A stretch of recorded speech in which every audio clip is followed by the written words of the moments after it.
Hey guys, welcome back to GTA Speedy. Today we'll talk about CD Projekt Red and Cyberpunk 2077 just have done something absolutely terrible. Let's head into it. Their terrible statement. Just over 2 months after the catastrophic launch of Cyberpunk 2077, and just under a month after it was removed from the PlayStation Store, CD Projekt Red finally issued a complete statement, apology, and future action plan to regain players' confidence and bring Cyberpunk 2077 back into a playable, if not enjoyable state. And despite good reviews on PC, the console version of Cyberpunk 2077 did not meet the quality standard we wanted it to meet. I and the entire leadership team are deeply sorry for this, and this video is me publicly owning up to that. Or that's what, at least, they'd have you believe. A lot of vague promises on the surface, but below, a terrible excuse-filled statement that continues to shift the blame rather than take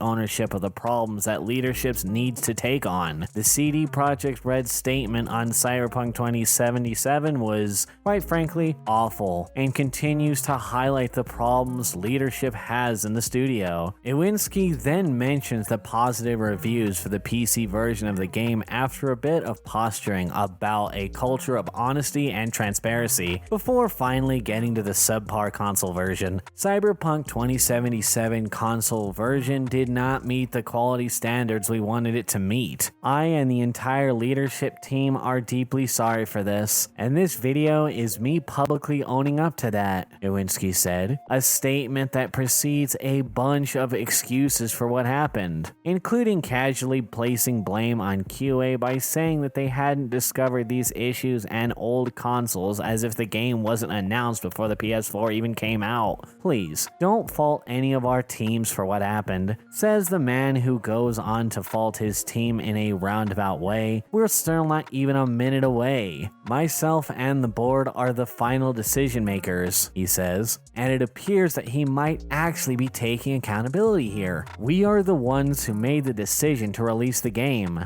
Iwinski's ownership here is immediately overshadowed by the next few minutes. Now, I'd like to tell you how the situation looked from the inside, what he is talking about. Once again, he talks about the numerous scope of Cyberpunk 2077, something we've heard repeatedly in the lead up to the game's release over the years. It was that very line that had everyone stoked enough to blindly pre-order years before it even had any idea when this game was actually going to come out. But Iwinski blames the decision to optimize how the game looks on the PC and then adjust it for old gens, instead of admitting that they were out of their depths and the scope of the game was more than they could handle realistically. Okay, that's part of it, I'm sure, but the litany of discovered dropped features and systems, including those previously announced or shown in trailers and then never included in the final game, suggests that visual optimizations were not merely the problem. This whitewashes the issue that PC players also had with the game that were baked into the systems and mechanics. Despite the glowing review scores, CD Projekt Red has been biting off more than they can chew. Quite simply, the 8 years of promises that preceded didn't live up to Cyberpunk 2077. But this is not an admission here. It concentrates solely on visual bugs and problems, not half-assed systems. Getting back to the gap between the PC and the consoles, Iwinski goes on to talk about how the old-gen consoles had to be regularly reworked for regular improvements to the PC version.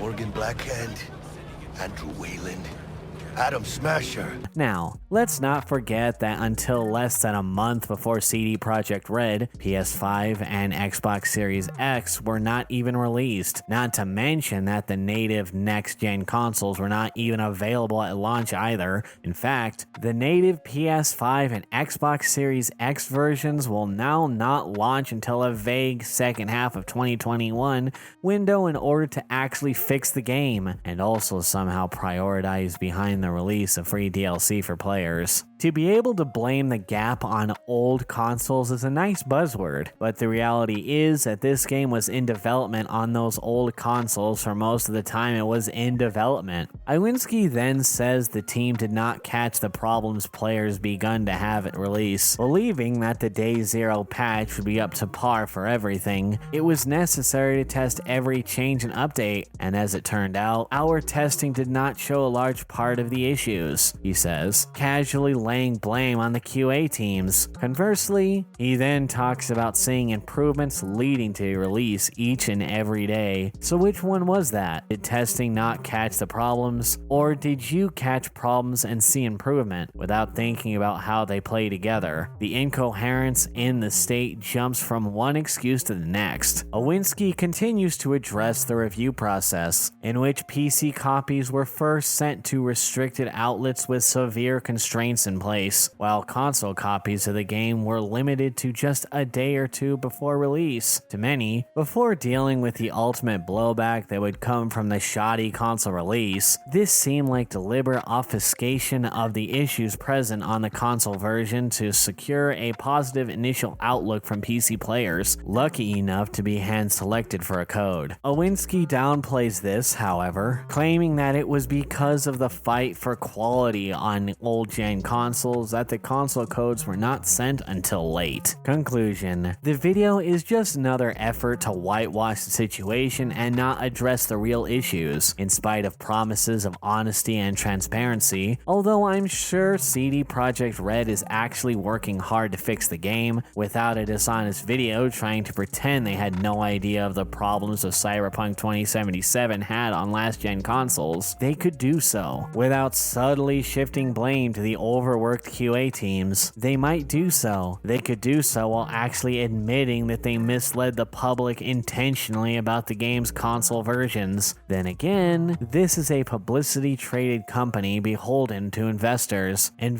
who have initiated lawsuits for that very thing. So admitting that right now, no matter how true it may be, is not exactly in their best interests. So instead, without actually piercing the core of the problems, we will continue to get month-late sappy videos like this with contradictory excuses and vague promises of accountability and transparency. What do you think about this new statement? Do you agree that it's terrible? Let us know in the comment section. This brings us to the end of our video. I hope you enjoyed it. Hit like if you did, and don't forget to subscribe to our channel so you don't miss any of our videos in the future. Also, watch the 2 videos that are on your screen because I'm sure you'll love them. With that, I'll see you in the next video.